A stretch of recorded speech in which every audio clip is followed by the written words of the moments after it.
All right. Well, hello, everybody. Good afternoon. Happy March.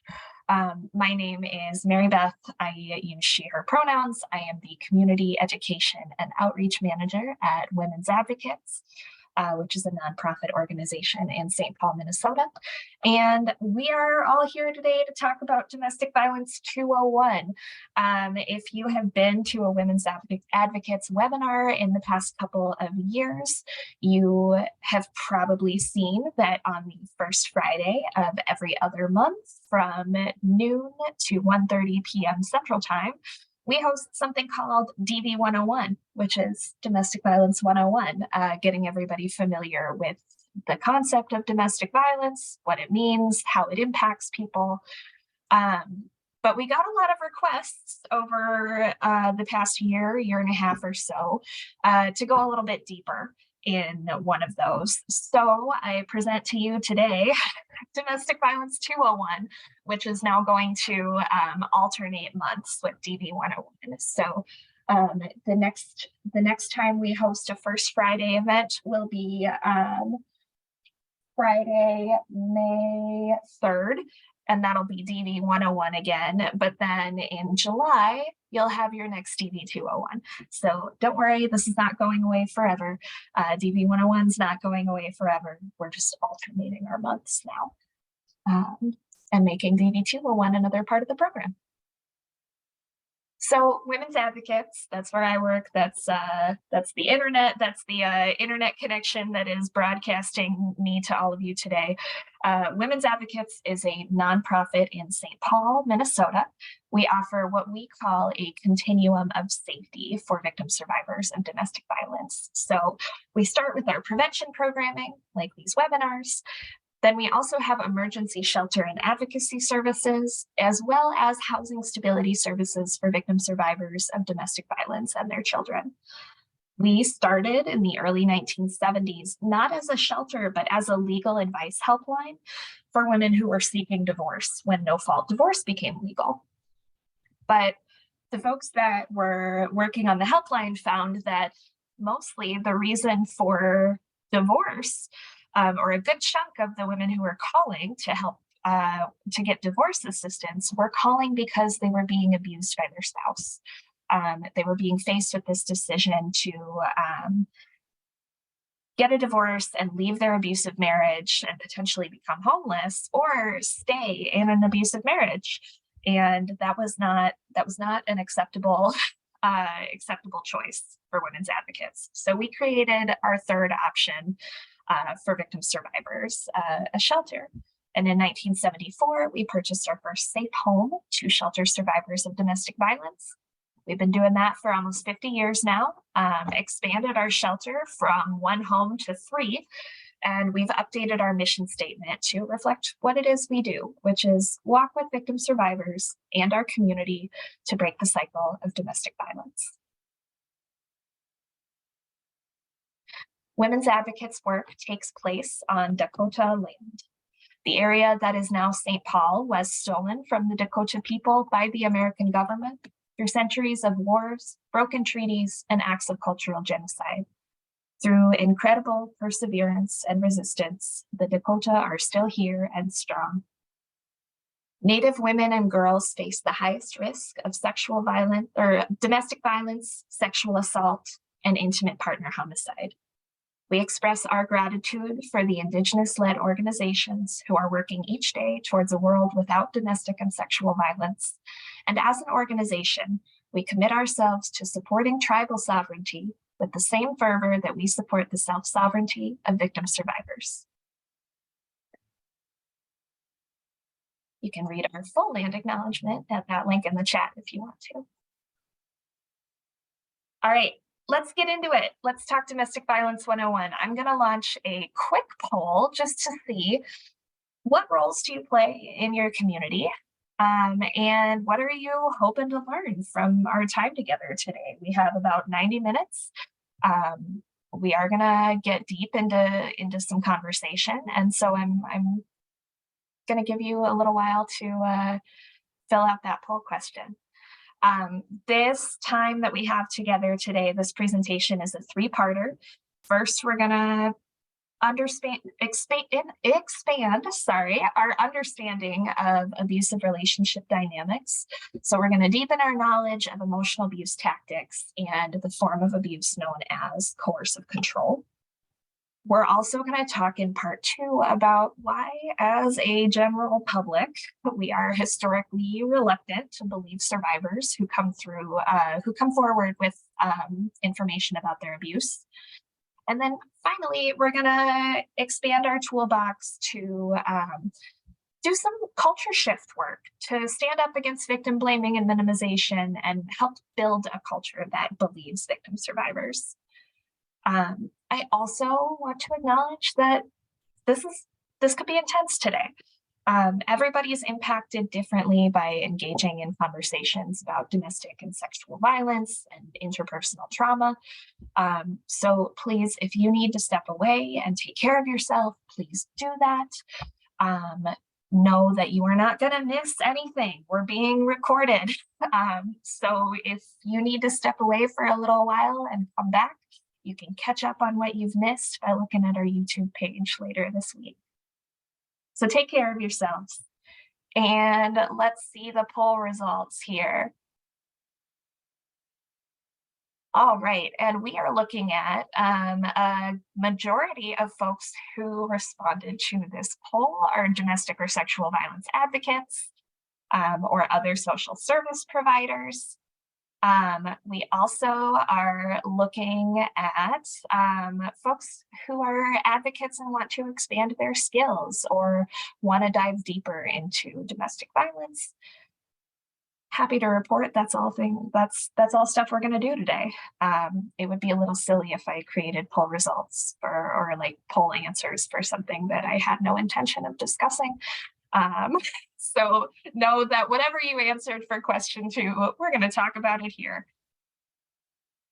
All right, closing out that poll.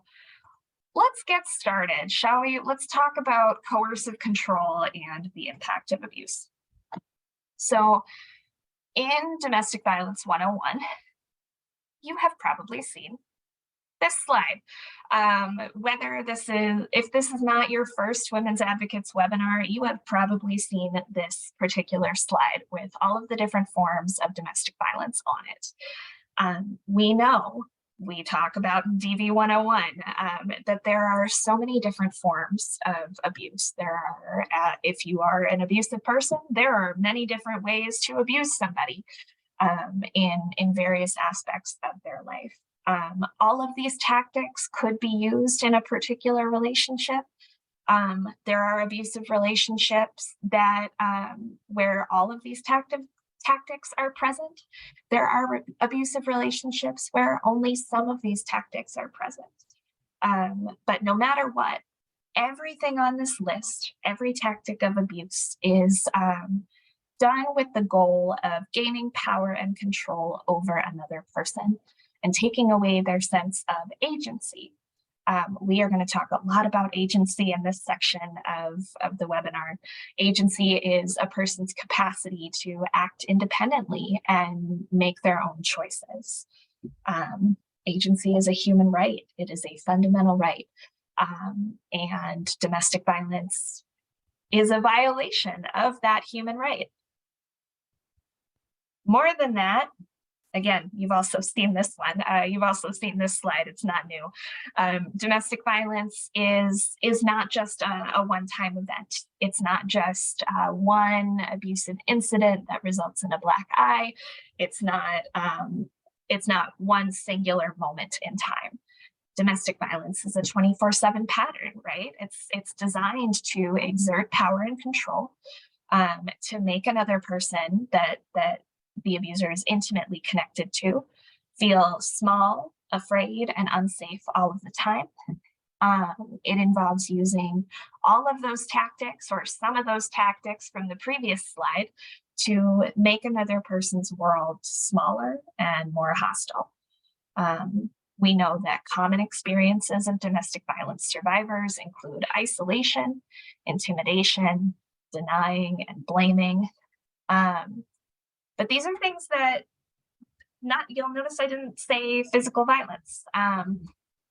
prior to the power and control wheel, and prior to a lot of things I'm going to talk about today, the general public really only considered abuse to be physical violence.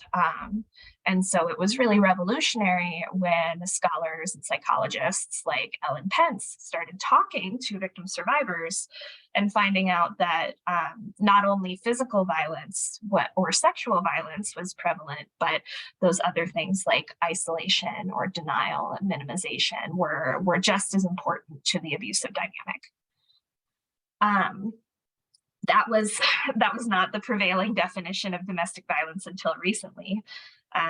Prior to Ellen Pence's research, Evan Stark's research, the most common definition of domestic violence was an act carried out by a current or former intimate partner with the intention or perceived intention of causing physical pain or injury.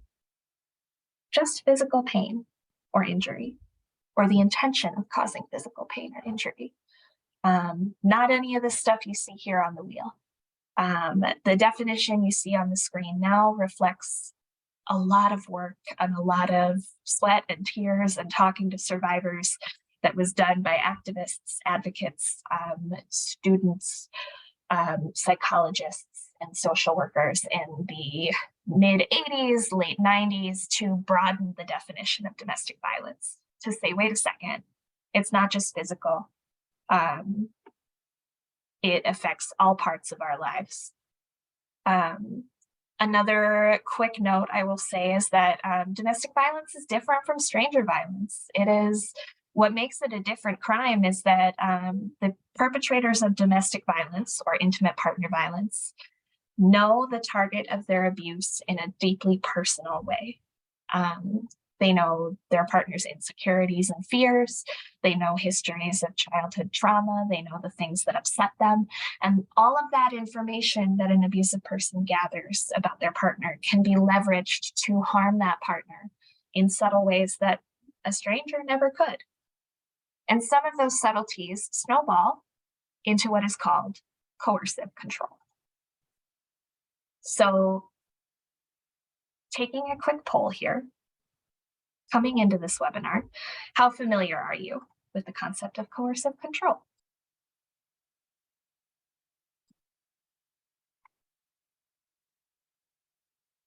All right, gonna let the interpreters get comfy with their switching. So let me know, how familiar are you with the concept of coercive control? If you happen to be Evan Stark, author of the book Coercive Control, How Men Entrap Women in Personal Life, please fill out the poll. I was having a lot of fun. Well, I wasn't having a lot of fun putting together this webinar, so I figured, because it's an intense topic, so I figured I would include that to give myself like a little boost. But coercive control is not a separate form of abuse. It is a different way to conceptualize domestic violence. I think of coercive control's relationship to domestic violence as like the relationship between a rectangle and a square. All squares are rectangles, but not every rectangle is a square. In the same vein, all coercive control is domestic violence, but not all domestic violence is coercive control. So coercive control was popularized, or the concept of coercive control was popularized by a sociologist named Evan Stark. And he started doing some research into domestic violence because in the mid-'90s, after the Violence Against Women Act was passed, there was an increased push to increase criminalization of domestic violence. There were all these new protections for victim survivors, but homicide rates weren't going down. We all thought when VAWA was passed and when domestic violence started being criminalized, we all thought, great, fewer survivors are going to be killed by their abusers. But that wasn't happening. The homicides weren't going down. And Stark wondered, like, Why? So he started researching, and through his research of law enforcement responses, judicial system responses, and insights from survivors and advocates, he realized that homicide rates weren't going down because we were missing, or the definition of domestic violence, at the time, the movement's conceptualization of domestic violence didn't include victim survivors who were most likely to be murdered by a partner. The definition of domestic violence as a physical act was leaving out the people who are most in danger. So he did some research, came up with coercive control, which is another way of conceptualizing domestic violence that often encompasses all of those previously mentioned forms of abuse that we talked about. But it is a deliberate and steadily escalating pattern of behavior. And the goal of coercive control is not to inflict violence or inflict pain. The goal is to limit a person's freedom, to prohibit them from acting on their own needs and desires, and to create a threat of harm to compel compliance. The other goal of coercive control is to destabilize somebody emotionally and psychologically, to change the way that they think about themselves, so that the ways that they move through the world are no longer their own, but the abuser's. Coercive control creates invisible chains and a sense of fear that pervades all elements of a victim's life. It works to limit their human rights by depriving them of freedom, of agency, of the ability to make their own decisions, of the ability to exist unmonitored or unsurveilled. In coercive control relationships also, discrete acts or small acts that might seem really normal or benign to outsiders end up being shaped into patterns of dominance that keep victim survivors subordinate and under control. Those different tactics, those different discrete patterns are form the bars of a cage that victim survivors end up locked inside of. There is a myth out there that the greatest indicator of domestic violence homicide is physical assault. There's this idea that if an abuser has engaged in physical violence, then the survivor is more likely to be killed. That's not actually correct. Evan Stark found, and a lot of people who have researched domestic violence have found, that physical assault is not actually a good indicator of whether or not a homicide is going to happen.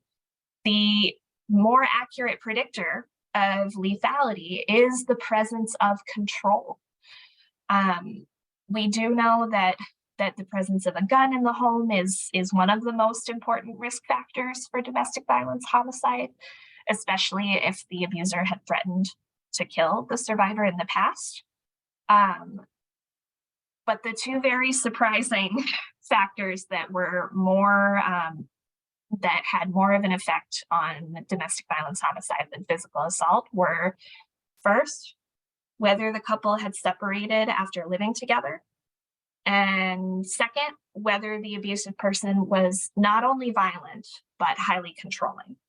So when both of those factors are present, when the couple had been living together prior to separation and one had been experiencing control, the chance that a survivor would be killed by her partner was 900% greater than couples who weren't living together or who were living together but not experiencing control. That's crazy. That is a bananas bonkers statistic. That if somebody is controlling and if you're in a relationship with a partner who is not just violent but also controlling, that your risk factor for homicide goes up 900%. That's mind-boggling. But it's really important for us to know as advocates that to not rest if we find out that somebody we're working with hasn't been experiencing physical violence. Like if a survivor we're working with says, oh yeah, no, this person never beat me, or this person hasn't had a pattern of hitting me, we shouldn't rest. We shouldn't stop and say, okay, well then you're probably safe from the big bad thing. We should do some more digging. We should be looking at, okay, well, they're not physically violent, but do they control you? Do they regulate you? Do they monitor your whereabouts? Because that's going to be the thing that predicts future homicide more than physical violence would. So let's talk about the elements of coercive control. What makes coercive control that, rather than just run-of-the-mill domestic violence? Although no domestic violence is run-of-the-mill domestic violence. I don't want to normalize it at all by saying run-of-the-mill. But there are 4 distinct elements that make up coercive control. Coercive control can be wielded in a lot of different ways, but it usually falls into one of these 4 categories. The first, I'll first mention destabilization, because that often shows up in the beginning of a relationship. The goal of destabilization for an abusive person is to throw their partner off balance, to get the partner to ignore their instincts or their red flags. You know, like we all have a gut feeling. We all have an intuition that tells us this situation is healthy, things are going right. And we all have gut feelings that tell us something's wrong. What abusive people do when they engage in coercive control is they try to destabilize somebody, so that when the gut feeling that says something's not right goes off, the survivor then ignores it. So destabilization is done to get somebody to ignore their instincts, or to say, oh, like, maybe those aren't red flags. Maybe they're kind of like purple or like reddish burgundy. They're not totally red.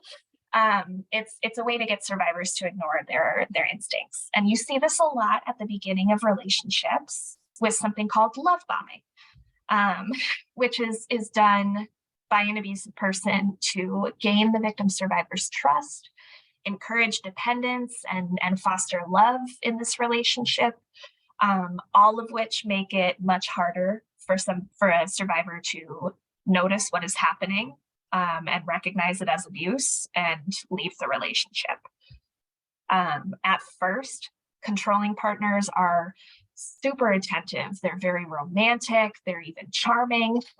They might be really helpful.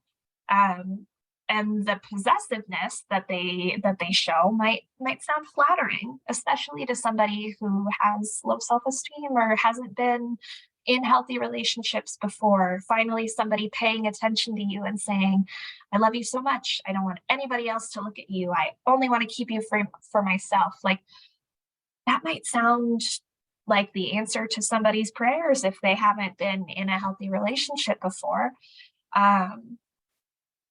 And so it's easier for a victim survivor to fall into that relationship if they've been super praised by the abusive person at first.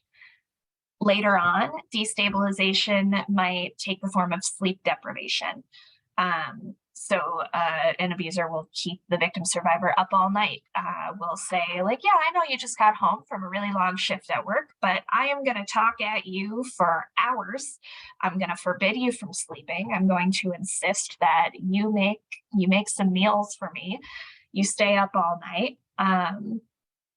And that means, like, when you don't get enough sleep, you're not thinking clearly. You're not a good judge of what's going on around you. You're less able to pick apart situations and make healthy decisions for yourself that are based in fact. If you're sleep deprived, you're going to ignore a lot of red flags. You might be too tired to resist, too tired to recognize what is happening to you as abuse. So that's destabilization. Another element of coercive control is isolation and deprivation of freedom. We know that this happens with abusive people all the time. Abusers constantly separate a victim survivor from their support systems. And they do this to ensure that people who don't like them or who think the relationship is abusive or problematic aren't telling the survivor that.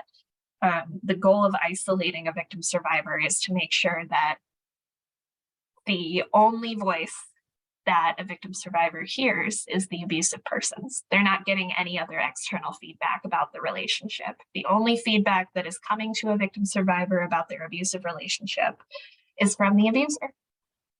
That denial of outside perspectives keeps people in abusive relationships.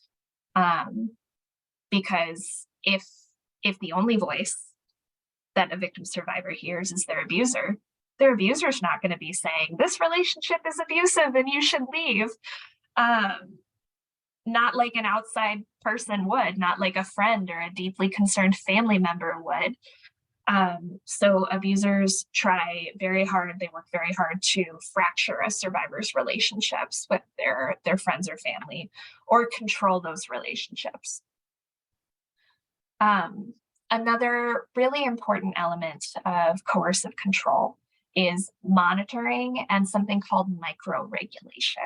So not just regulation, not just like, hey, this is your set schedule. Here are the things that you have to do. Here are like some guidelines that you have to abide by. Micro-regulation, as it pertains to coercive control relationships, includes things like, you have to vacuum the house every day so that we can see the lines in the carpet. You have to make the bed every day so that the blanket is 1.5 inches off the floor, and it has to be 1.5 inches off the floor. So like little tiny details like that. And that keeps a victim survivor from spending their time the way that they want to. If you have to abide by a really intense, highly regulated set of rules, that's a full-time job. That's a full-time job where you're not spending time thinking about your hobbies or things that you want to do. Every part of your day becomes, well, how am I doing what my abuser wants me to do? Am I doing what I'm told? Monitoring is also pretty common in abusive relationships, like forcing a survivor to hand over their passwords, checking out their time online, tracking their movements.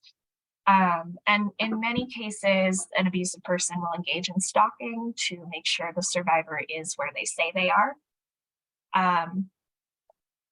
There is in the book Coercive Control, there's a profile of a couple who where coercive control was present in their relationship.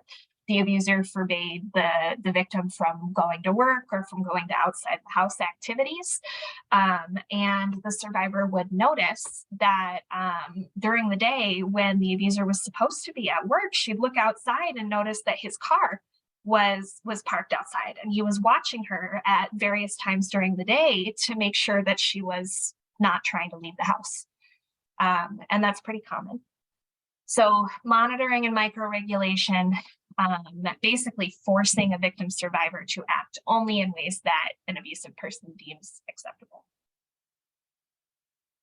And then finally, there are threats and intimidation.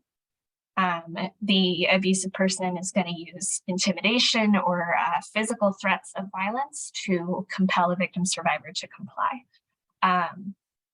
You might think, when we were talking about monitoring and regulation, and I mentioned the blanket must be 1.25 inches off of the floor, you might think, well, who in their right mind is going to abide by that? Like, why on earth would somebody agree to follow such a ridiculous set of rules and demands? Well, because they've been threatened with physical violence if they don't abide by this set of rules and demands. That threat of harm to compel compliance runs deep in a victim survivor of coercive control. Physical or sexual violence might not actually be present in a coercive control relationship, but the threat of physical violence or sexual violence is. And violence itself might only be used once or twice in a relationship like this, because it only takes one bruised arm or one incident of forced sex for a victim survivor to learn that it's just easier to do what the abuser wants. After that one incident, the victim survivor is always going to have this fear in the back of their mind that, oh, wow, they hurt me before, they could hurt me like that again. And the idea, the threat and fear of that harm can be just as devastating as the harm itself. So I mentioned these are the 4 elements of coercive control. They're typically all present, but the details of those elements could change.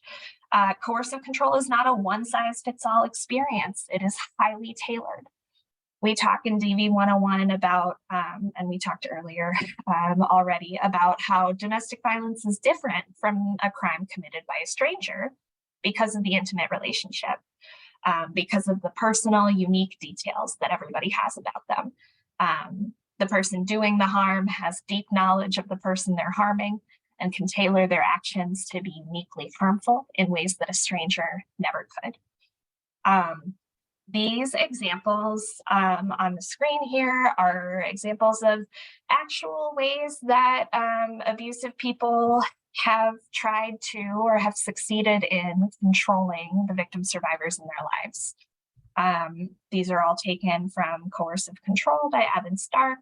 They're all real life examples of what victim survivors that Evan Stark worked with in his research have gone through. From just one day saying, no, you don't get to go to the gym anymore, to timing people's trips to the bathroom. It's highly personal. The thing about coercive control is that it can be really difficult to pin down, because, especially from the outside, because actions that could seem really insignificant or trivial or even like totally benign to somebody outside of the relationship are imbued with meaning and malicious intent when they're looked at from the inside. So, for example, on this top left, you see somebody has said, whenever I went out, he made sure one of the kids stayed with him. To an outsider, that might look like, oh, well, great, your partner is supportive of you by like making sure you don't have to deal with all of the kids every time you go out. That could seem really, really helpful to somebody on the outside. But to the victim survivor, she knew that he was keeping one of the children to prevent her from leaving if she left the house. She couldn't leave entirely because he was holding one of those children hostage. Anytime she left the house, there would be one child left behind or 2 children left behind. So she couldn't leave forever, because what would happen to those children? Evan Stark says survivors' experiences of coercive control are filled with gestures and behavioral cues that they perceive as threats, but might appear benign or unintelligible to outsiders. Stuff like this, little activities, little acts like this form the biggest bars of a cage in coercive control. And victim survivors become hypersensitive as a result. They become sensitive to the smallest actions. They're scanning every little thing for threatening intent. And so for those of us on the outside, that vigilance might seem like absolutely excessive. Like, oh, why are you being so paranoid about this? But based on their experiences, that vigilance is totally reasonable. It makes sense that they are scanning every little thing for a threat, because something as small as writing Christmas cards could result in deadly violence, or something as small as asking for a little more time in the bathroom could result in threats. So it makes sense that victim survivors are hypervigilant or untrusting. Rather than hypervigilance, the researcher Julie Blackman calls it a heightened reasonableness. Like heightened reasonableness. Of course, it's reasonable for them to expect harm at the littlest things when they've been harmed over the littlest things. Um, you might have some questions if you're here or if you're watching this recording about whether you or somebody you know are experiencing coercive control in your relationship. And so I put together a list of questions that you can think about to determine whether your relationship has some controlling elements or whether the person that you're worried about might be experiencing coercive control. Things like, does somebody in your life force you to do things you don't want to do? Does somebody in your life blow up or refuse to respond when you ask them why? Does someone in your life threaten you with violence or withdraw affection if you don't do what they want? These are some questions that you can think about for yourself or for people you're worried about. You can also ask if you're meeting with victim survivors in the community and they're not sure if they're experiencing abuse. These are some leading questions that you can start to ask. So let's talk quickly about the impacts of coercive control. We know, we've talked about in DV 101, that people who experience domestic violence are going to carry the effects of that experience with them for the rest of their lives. And a lot of the impacts, because domestic violence or because coercive control is a form of domestic violence, a lot of the impacts of coercive control are similar to the impacts of domestic violence. So this is what can happen to people who have had their freedoms diminished or erased through coercive control. They might have a really diminished social life because of that isolation. If a victim survivor tries to spend time with other people, the abusive person will object or make it difficult. So eventually, the victim survivor cuts off family and friends. They lose those social ties. They burn through their support system.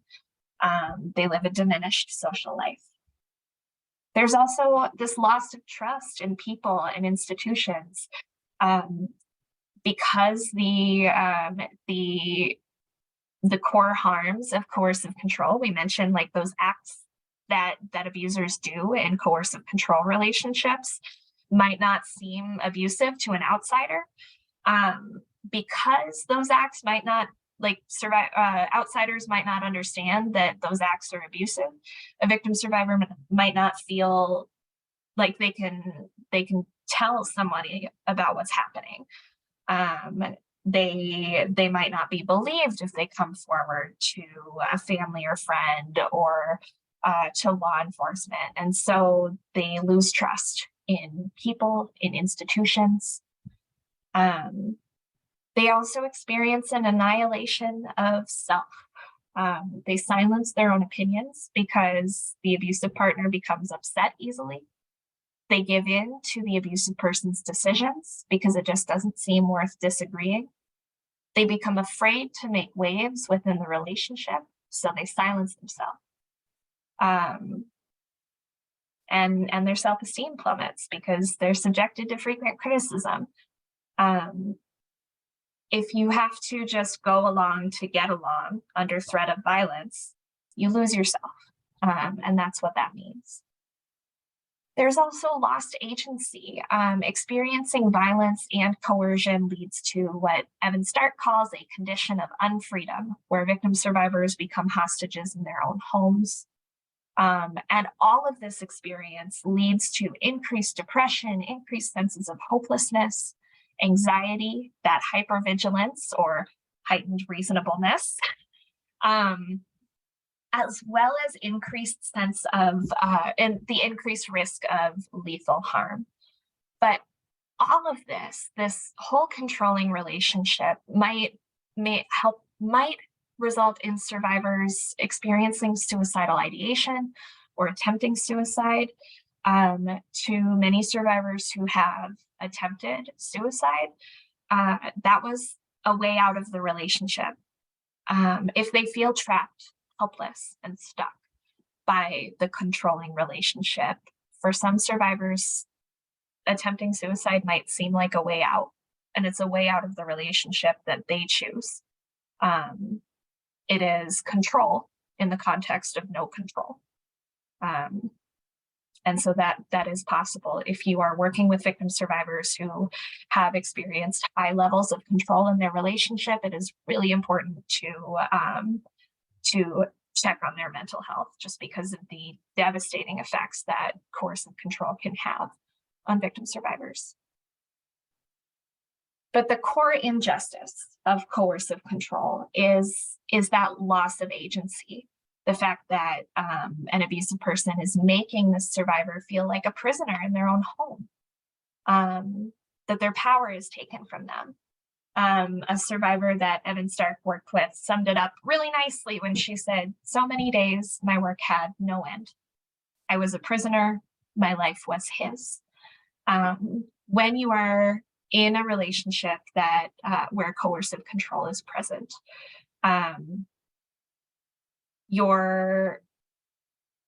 yourself is not your own. The abuser tries to integrate their standpoint, their needs, their experiences into your own self-system, so that self-soothing for a victim survivor, self-respect and self-soothing come from, not from within, but from abiding by the unreachable standards that are set by the person that is hurting them. If your self-respect, if your sense of ability to soothe yourself comes from the person who is hurting you, you're never going to be able to truly soothe. You're never going to be able to truly meet the standards of an abusive person. Something will always be lacking. And with that, your ability to self-soothe lacks. Your sense of self-respect lacks, because you're never actually going to meet the expectations of an abusive person. There's always going to be something more that you could do, or something you could have done better or differently. And so you never reach that peak of, I did it. I finally did what they wanted. I finally got everything right, because that doesn't exist.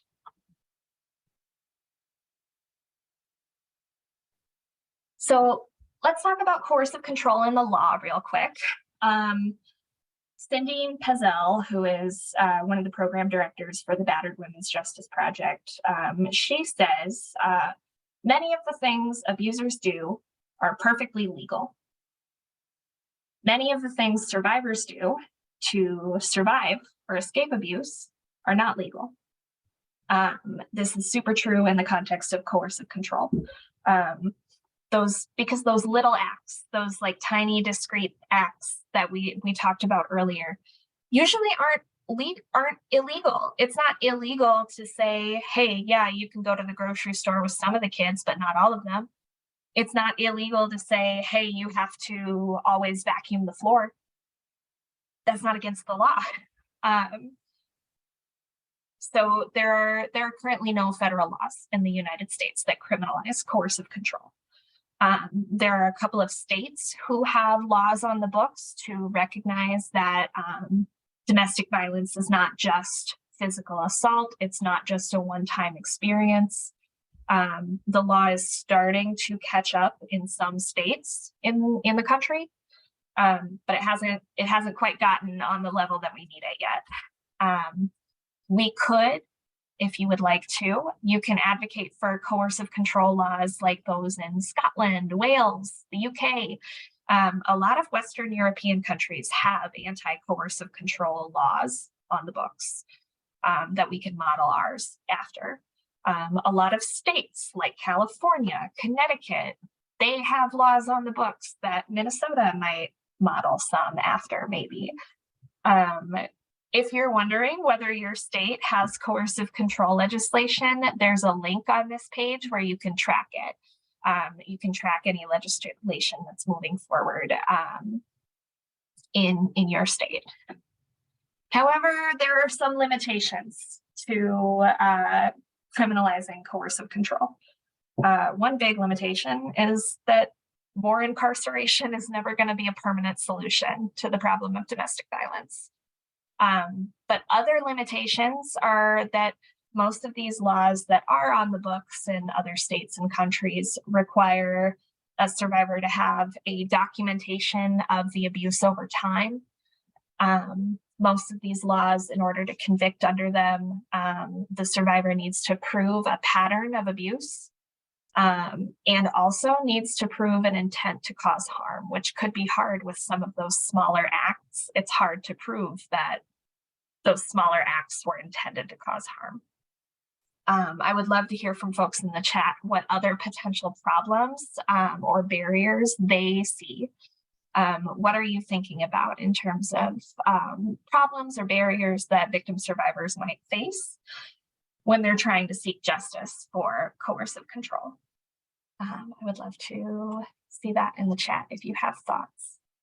But the point is, our legal system is not caught up to the reality of domestic violence, to the reality of coercive control. And so we do need to start looking at developing laws that force the legal system to recognize some of the more insidious or subtle forms of abuse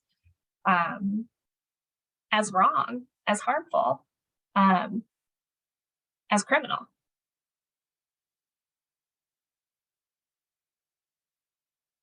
All right, let's talk about believing or not.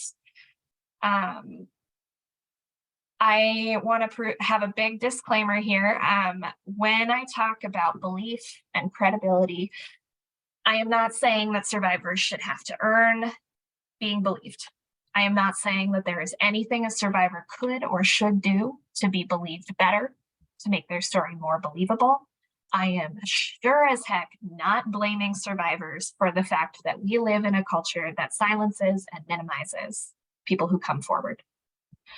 I am not saying no part of this next section, please do not take away any ideas about me victim blaming here. I am not trying to suggest that a victim survivor is at fault for not being believed or taken seriously. What we are going to talk about is the societal and cultural norms that contribute to minimization, denial, and silencing of survivors who come forward about their abuse. And with that caveat out of the way, let's go. Part 2. Chanel Miller, who's a writer, she wrote the memoir Know My Name about her experience of sexual assault by a Stanford student whose name I will not be mentioning. She writes, I don't think most survivors want to live in hiding. We do because silence means safety. Openness means retaliation, which means it's not the telling of the stories that we fear. It's what people will do when we tell our stories. And I just want to sit with that for a second. There's this weird double set of questions we ask when we think about victim survivors of domestic and sexual violence coming forward. We ask, why do they stay silent? Why do victim survivors stay silent? Why is nobody coming forward with their stories? But then at the same time, we're saying, well, prove it. You must be wrong. We live in this culture that automatically accuses victim survivors of lying or just assumes that they're lying. And yet we have the audacity to ask, why is nobody coming forward? Well, nobody's coming forward because they don't want to get accused of lying. They don't want their story picked apart. They don't want their life upended. And so I think it's important to acknowledge that that is a really messed up series of questions that we ask. And there's a double standard. Victims are often accused of lying automatically, but the perpetrators aren't.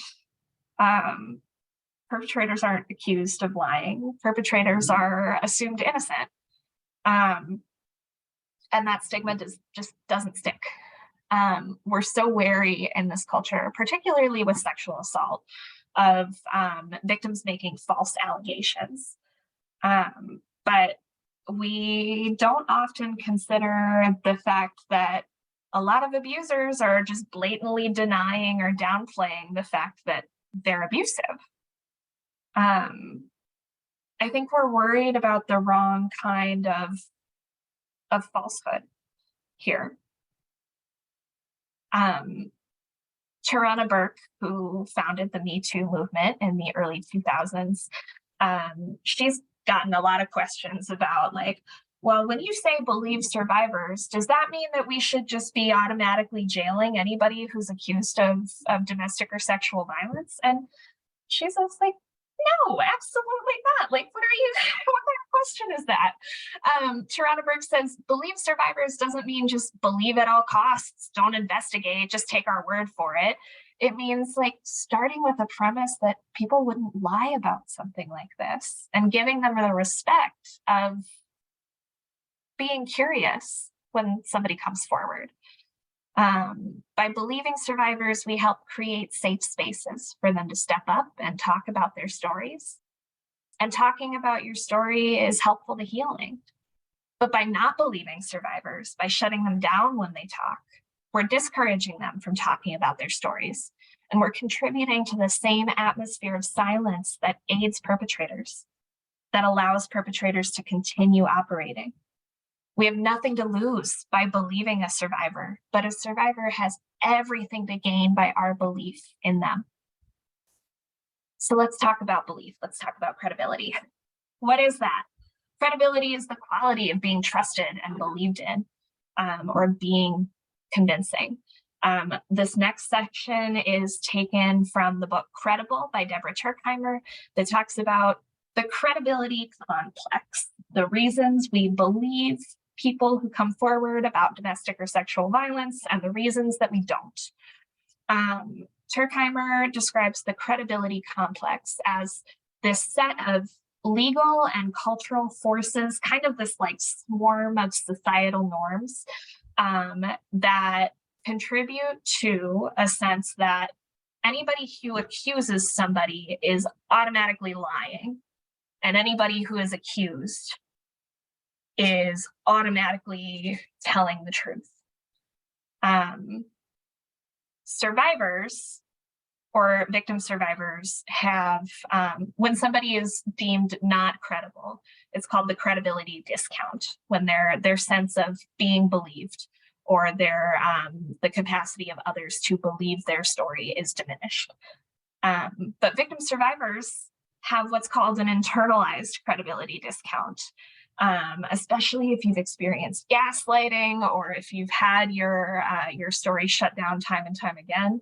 A victim survivor might minimize or dismiss their own experiences of abuse, and that's called the internalized credibility discount. Things like, did it really happen? Like, was that really abuse? That's an internalized credibility discount. Survivors are implanted in a culture that trivializes harm to particularly women, but other marginalized people as well. So if you don't see what happened to you as wrong or as worthy of concern, you're not going to come forward. You're going to stay silent.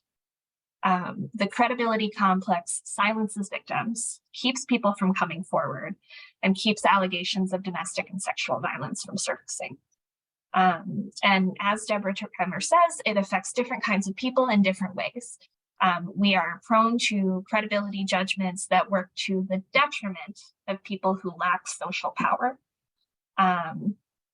So if you are somebody who's marginalized, whether you are a person of color or you have a history of mental illness or maybe a physical disability, maybe you've been previously incarcerated, our society is not going to be inclined to believe you automatically about anything, but especially about experiences of domestic or sexual violence. So some examples of the credibility complex. Just a sec, making sure my screen is all shared. I do want you to think about some recent high-profile lawsuits and court cases.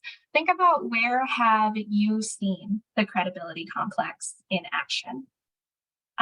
Where have you seen society automatically disbelieve accusers, or automatically believe or uphold abusers or the people who are being accused?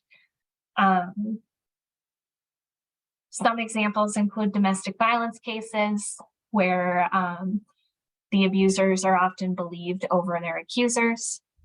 Allegations of police brutality often are examples of the credibility complex.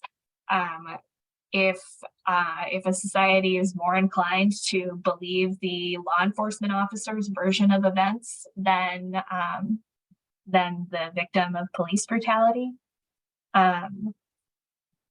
For example, when George Floyd was murdered in Minneapolis in 2020, the original police department statement was, a man experienced a medical event in the presence of police officers. He died. It was billed as, Minneapolis Police Department billed it as like this was a medical issue that resulted in somebody's death. It was only when Darnella Frazier came out with her video recording of the incident, that we realized, like, it was not a medical event. It was a murder. It was police brutality. But for a couple hours, when the only voice being heard was the MPD saying, we did nothing, this was a medical incident, a lot of people were inclined to just believe them, because as police officers, as a police department, they had greater social power than Mr. Floyd. They had greater social power than any of the bystanders who were around filming when that event happened. So that's an example of the credibility complex. Employment discrimination suits like wage theft. People with less power have a harder time being believed over people with greater power. But Deborah Turkheimer says that nowhere is the credibility complex more evident or more visible than in sexual assault trials or accusations of sexual violence or sexual misconduct. That is the prime example of the credibility complex, is when sexual violence allegations come forward, and everybody rushes to protect the accused person. And everybody rushes to ask the victim survivor, well, are you sure that happened? Aren't you just trying to ruin his life? What were you wearing? Sorry, we had an announcement happening in shelter. But let's talk about who is credible. Who does our society see as credible? The credibility complex compounds vulnerabilities. People who are marginalized on a variety of fronts are seen as less credible and less believable than people who are not. Abusers understand this, and they often target victim survivors who are least likely to disclose their abuse. They target people who have been abused before and know that or believe that no one will believe them. They target people who are not seen as credible. So abusers will target the people who are least likely to report so that they can continue operating. Because we live in a society where people who have marginalized identities or experiences of disenfranchisement are not believed. We don't believe people who experience those difficult things.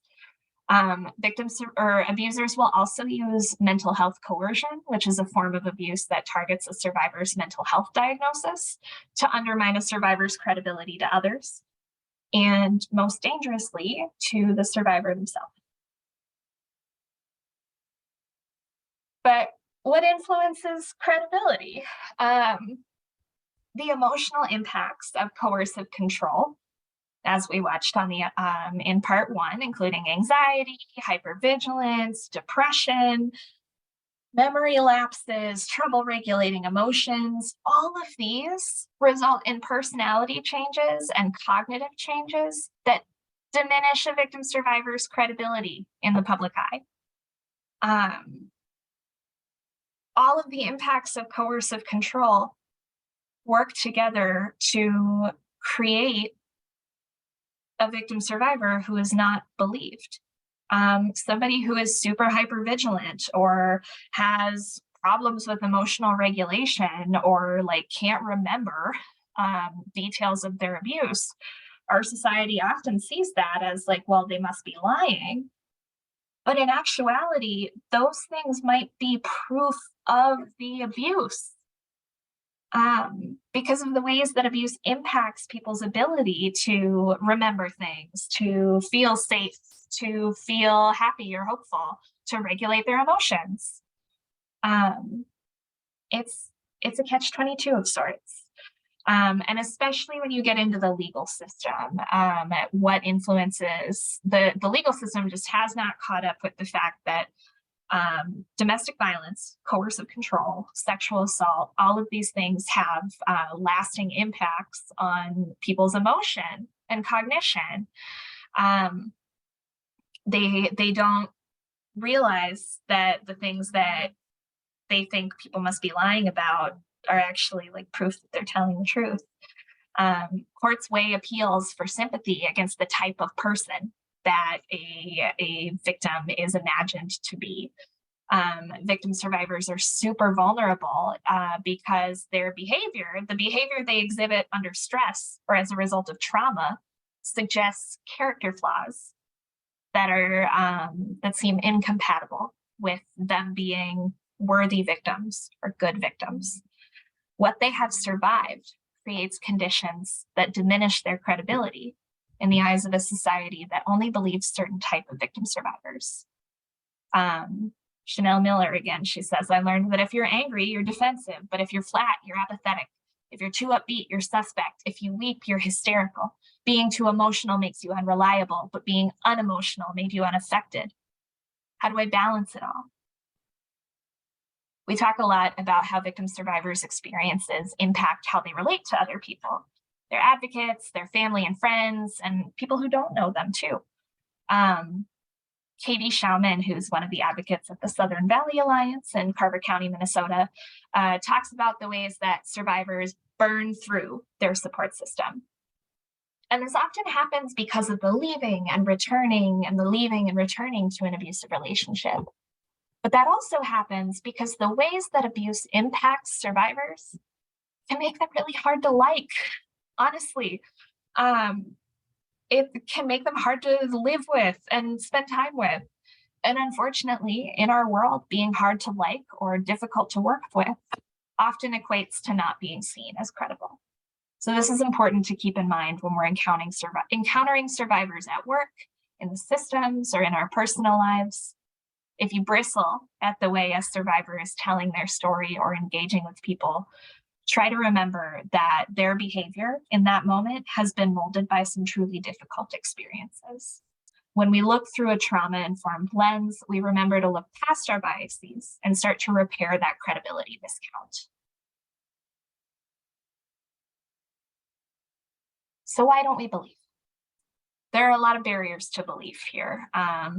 The first is that our default as a society is to doubt, is to not believe when people come forward. Because if we were to believe somebody that especially in regards to domestic or sexual violence, if we were to believe somebody automatically that the person they loved hurt them, that shatters our sense of security that something like that couldn't happen to us. We're conditioned to be skeptical when survivors come forward, because we don't want to believe that it could happen to us. Admitting that domestic or sexual violence happens to others means that it could happen to us. And that's a destabilizing experience to have, like when the idea that it couldn't happen to you is shattered. Similar to gun violence in America, the "it couldn't happen here" mentality protects our psyches at the cost of protecting survivors in our community. Um, we also have trouble believing because we have bought into these myths about all victims are like absolutely innocent and perfect.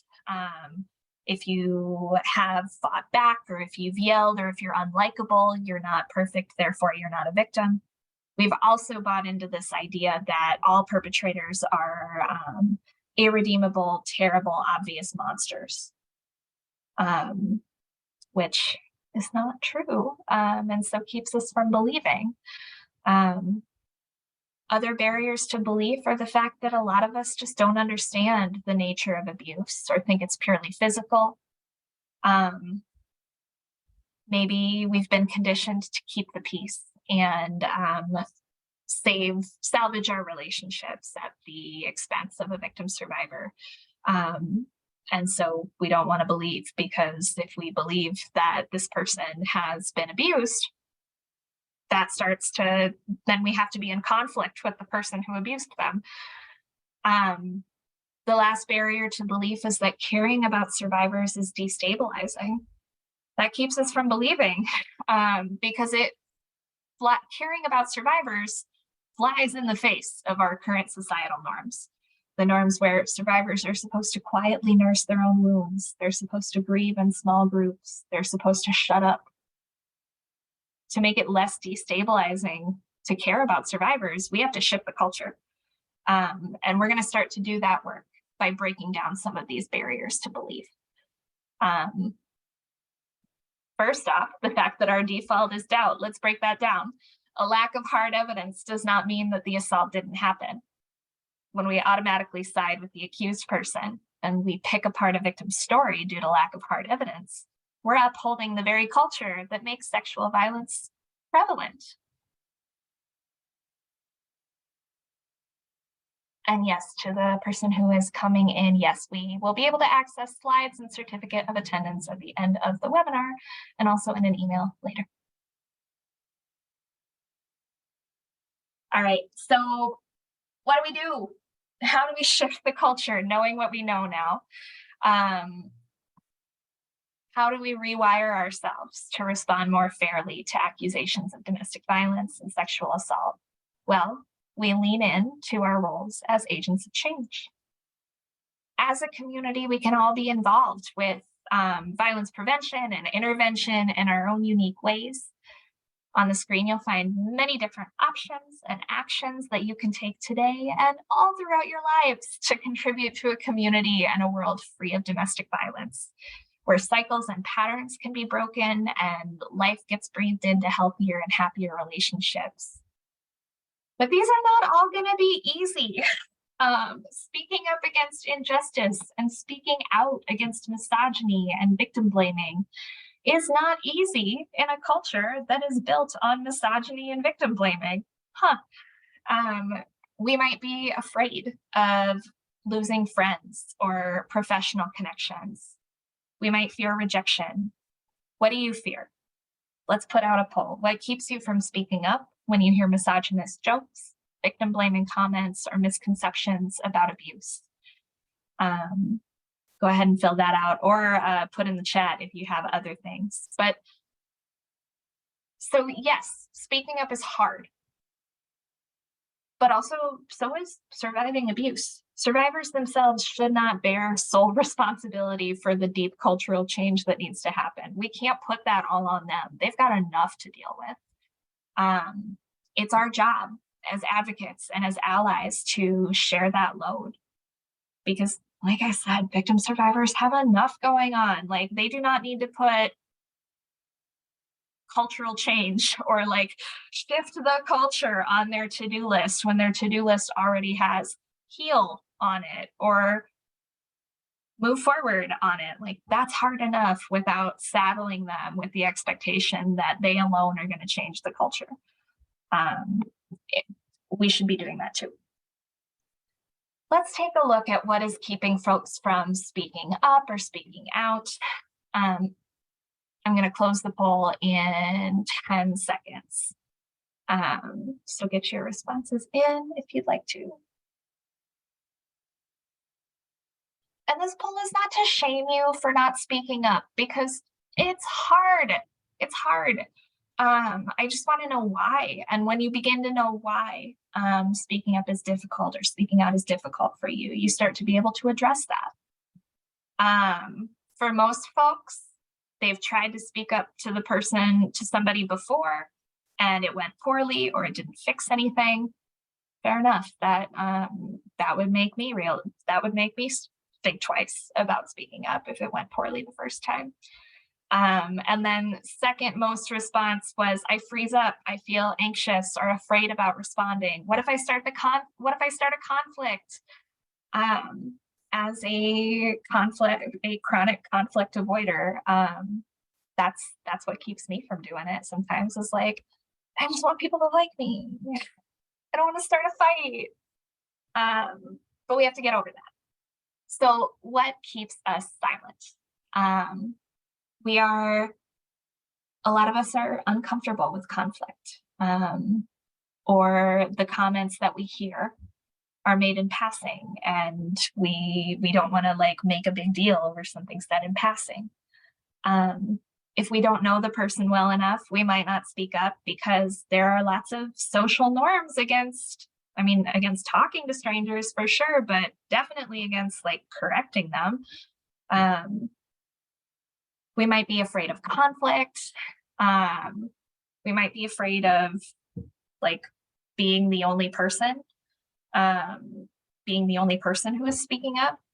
I know that when I have been in spaces where, when I was in college in particular, and I would like be at a house party, and I would be one of like 2 or 3 women in a house full of college-age dudes at a house party, and one of them would say something that was sexist or victim blaming. And the 2 or 3 of us would look at each other, the 2 or 3 of us women would look at each other, and I remember doing the mental math of like, how many friends am I going to lose if I say something? How safe am I going to be if I say something? And like looking at the other women in the house, we were all thinking that same thing. And so none of us said anything, because none of us said anything. Speaking up isn't popular. It can lose you friends. It can start fights. Or maybe the person you're talking to isn't ready to hear what you have to say. Yeah, if you have thoughts in the chat, have you ever spoken up about or in response to victim blaming or a misconception about abuse? Let me know. What was the situation? How'd it go?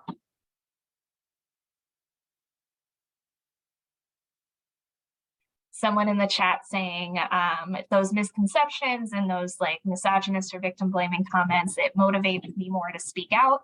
I educate, I always share. Sometimes I feel like I speak up too much. Yeah, that fear of like sounding like a broken record, or like of constantly being the buzzkill, is really real. It keeps people silent. Or if you're talking to somebody directly about their abuse, they might be at the stage where they haven't accepted the reality of their relationship. Nobody's ready to hear until they're ready to hear. For victim survivors, we really need to respect that they might not be ready to hear some of those things. For people who are not victim survivors, or who are engaging in misogyny or victim blaming, the time for them to be ready to hear is now. So let's just say it, right? Okay, so we talked about our default being doubt. To change the culture, we have to make belief our first response. To break down doubt, we have to start by believing. And this takes work to make a habit of it. Our default is super ingrained. We have to actively participate in changing it. Instead of saying things like, oh my God, I had no idea. How did it happen? What did you do? Like, just say, I believe you. I'm so sorry. Instead of asking, like, why did it take you so long to tell me? I believe you. I'm so sorry. Instead of asking, like, are you sure? I believe you believe that's what happened, but like, are you sure? I believe you. I'm sorry. Like, we have to believe our loved ones and our friends out loud because belief begins at home. The people who are closest to us should be the ones that are most likely to believe us. When a loved one dismisses an allegation or dismisses a disclosure, it decreases a victim survivor's confidence to pursue a formal report. If your own family doesn't believe you, why would a cop?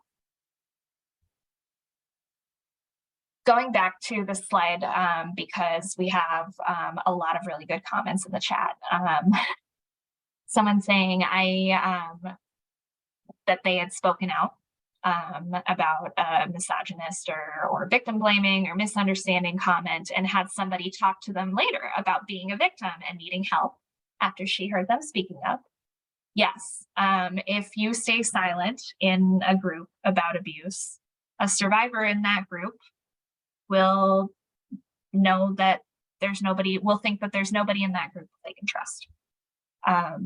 Someone also saying, I had to do this very thing in a training yesterday. They said, they don't say, if a survivor doesn't say no, how is somebody supposed to know that no? And so they had to stop the training and explain that the freeze response. Someone else with a coworker who regularly made jokes about how he wanted to beat up his girlfriend when he was having a bad day. He wouldn't listen to me when I talked to him, so I had to get a male coworker to address it with him. Okay, male identified people who are on this webinar right now, you have to be somebody else's male coworker who can address it with him. You have to be that person because we know that men are more likely to believe other men and to listen to other men than they are to women or people who are not men. So please, if you are a man or a male-bodied or identified person on this webinar today, I am deputizing you to say this stuff. Like, you especially should heed the call to speak up and speak out because people need to be listening. Oh, someone else, male friend, making a comment about another female friend saying she deserved to be catcalled for what she was wearing. And we actually had a productive conversation about how that mentality is directly from rape culture. Love it. I love when that can like lead to a productive conversation. Awesome. Thank you all. Proud of you. So we talked about breaking down doubt. We do that by starting by believing and saying out loud, I believe you. We also need to break down some myths, right? Like, y'all, we have a lot of myths about domestic violence survivors. The idea that there is one way for a survivor to disclose her abuse, and that is quietly and nicely, or that abusers are only totally bad people. A person who's nice can't also be abusive. The idea that victim survivors who stay in contact with their abusers aren't actually experiencing abuse. Like, all of these are myths, and they are mistaken. I'm sorry, I had to. So we have to address these misconceptions. We have to, when we hear things about like, well, why is she yelling all the time? Like, I support, like, more people would support her if she weren't being so rude about this, if she weren't like yelling and telling everybody all of the details of what happened. We have to respond when we hear stuff like that. We have to go to bat for the victim survivor who is yelling. We have to go to bat for the victim survivor who is upset about what is happening to her, because what is happening to her is upsetting. Victim survivors deserve to act however the heck they want in response to their abuse. So saying things like, the rude thing here is not how she's reacting. The rude thing is what was done to her. She's not being rude. She deserves our support. Um, we also have to break down the idea that only monsters are abusers. We are skeptical as a society when the accused person, when the accused abuser looks different from the abuser we have in our brains, that we imagine in our brains. It's easy for us to disregard allegations of abuse when that abuse is inflicted by somebody we believe to be a good person. When we decide that only a certain type of person could abuse a victim survivor, we reject the possibility that somebody who is of otherwise good character might be abusive. Deborah Turkheimer says, until we see the ordinariness of abusers, we'll continue to dismiss the countless people who are abused by them. So if you hear from friends, from family, oh no, it doesn't make sense that that person would be abusive because they've always been so nice to me, you can respond by saying, like, abusive people aren't abusive to everybody. Otherwise, like, nobody would hang out with them. Just because they're nice to you doesn't mean they always are. And then finally, we assume that a victim survivor is immediately going to cut ties with their abuser. And if a victim survivor and their abuser maintain any kind of relationship, the survivor is untrustworthy and we reject their experience as untrue. So we think, like, yeah, it couldn't have been that awful if you kept in touch with them. So if you hear anything like, if so-and-so is actually abusive, then they should just cut them off or they should just leave. I think it's important to respond, to let the person who is saying that stuff know it's not our place to say what they should do. Leaving an abusive relationship is risky. It takes time. And if you're actually worried, you should maybe talk to them and offer some support instead of just running your mouth about, like, what they should do. You'll notice that I'm, like, getting a little bit spicier as we move along, and I will, I'm getting a little more aggressive about in some of these responses. And we'll talk about that. But we also need to break down, in addition to those myths and that doubt, we need to break down some misconceptions. The idea that, like, abuse is only physical. If somebody says, like, I don't think it was really abuse because they never had bruises or anything, saying, like, we know that bruises can be hidden or covered, but also abuse isn't just physical. So this person deserves our support, whether they have physical evidence or not. There's a misconception out there that, like, and it comes from well-meaning people who think, like, if things were really that bad, I would have noticed, right? So, like, if I didn't notice, then it didn't happen. And if you hear things like that, it's important to remember that, like, yeah, the person who's saying that, the person who thinks, like, if I didn't notice, then it didn't happen, might genuinely be concerned about their perception, the limits of their perception. It's important to say that, like, so many survivors stay quiet about abuse. And there's not always that physical evidence to see. So just because you didn't notice doesn't make you a bad friend or family member or support system, but it means that the abuse was hidden. If you didn't notice, it doesn't mean it didn't happen. It just means that it was hidden really well.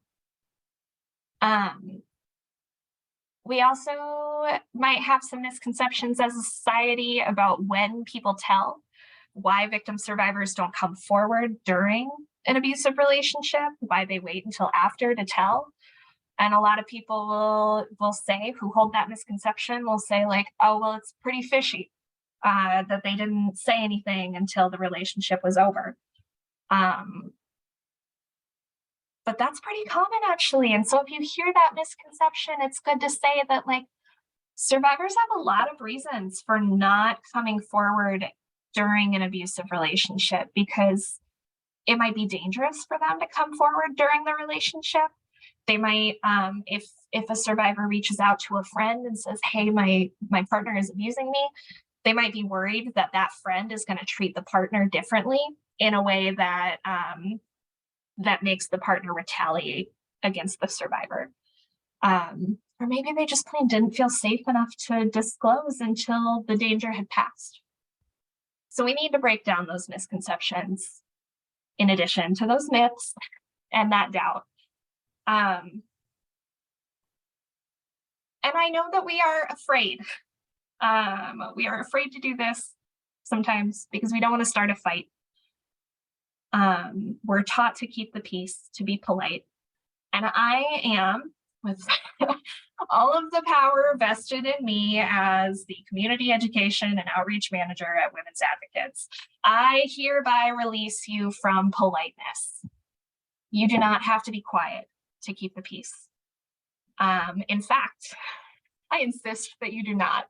I bestow upon you all, the 49 people who are on this call and anybody who is watching this recording, I bestow on you the obligation to cause trouble, to sow discord, to make people uncomfortable by telling the truth.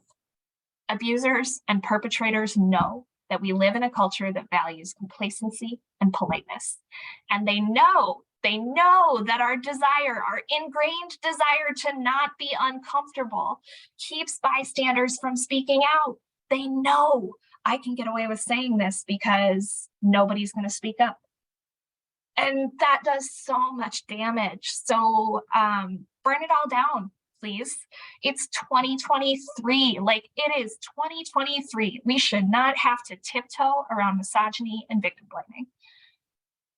Please feel emboldened to speak up, because people should know better, right, by now. Like, there is, like, we've caught everybody up. If you're not on board at this, if you're not on board by this point, like, we can be a little less than polite, because like, time's up, let's go. So some tips and tools for engaging in cultural change. If you need some extra support in helping us shift the culture, the first thing you can do to make this happen for yourself is to make a pact or make a deal with a friend. Hold each other accountable. If you're at a party, for instance, it can be hard to feel brave enough to speak up, because what if you're the only one who speaks up? So make a deal with a friend that if somebody says something victim blaming or misogynistic, both of you will talk. Both of you will speak up. That way you always have a partner. You always have an accomplice. And then, second tip, keep it simple. When you're speaking up, you do not need to pull up a recording of this webinar. You don't need to give anybody like a women's studies style lecture. You don't need to get a lot with it. A simple, hey, that wasn't okay, even as a joke, or a simple, like, hey, that, like, knock it off, gross. Or like, we don't treat people like that. Those are all very short scripts and very useful scripts, and they will suffice. You don't need to do more than that. And then script it out also, like, write a script ahead of time. If you're thinking about speaking up to a friend or an acquaintance who has a history of spewing offensive takes, you probably have a good idea of what kind of garbage they might say. So if you know the typical shape or the typical texture of a person's harmful words, you can prepare ahead of time by scripting out your response. Similar to writing a letter to somebody and never sending it.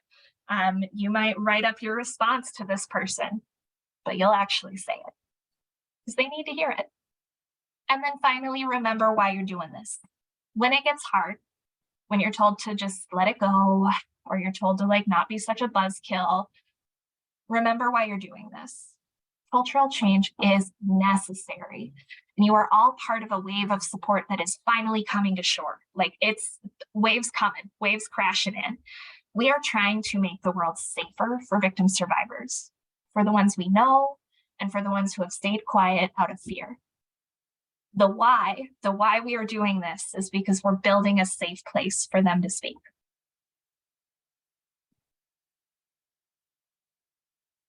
Every one of us has the ability to shift our culture from automatic victim blaming to centering validation, belief, and autonomy of survivors and valuing consent and respect.